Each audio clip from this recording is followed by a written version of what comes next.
We begin on the international front. U.S. President Barack Obama has ordered American warplanes back into Iraq to protect American personnel and provide humanitarian assistance. That's right. And for more, we're joined by Paul E. at the News Center. Paul, we're just hearing that these airstrikes that Obama has announced this morning have started. This, according to the U.S.'s Defense Department. So he finally pulled the trigger and granted Baghdad's request for air support. But he did actually stress that it will be limited military action.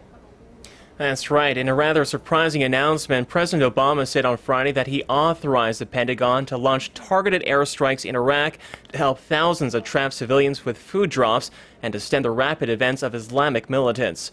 Our Connie Lee has the details.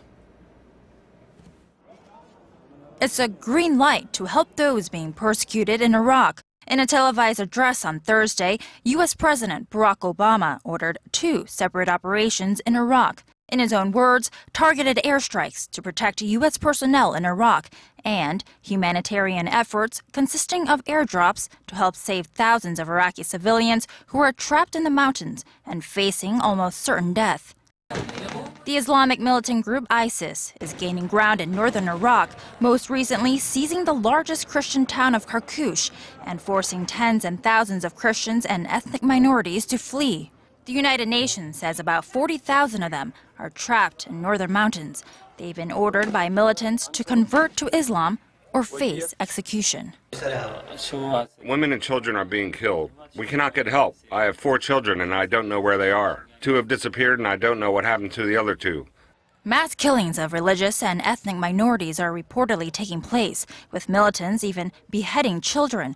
This, according to one Christian leader in Iraq speaking to CNN. The United Nations Security Council, after an emergency meeting on the situation on Thursday, condemned the attacks and called on the international community to support Iraq.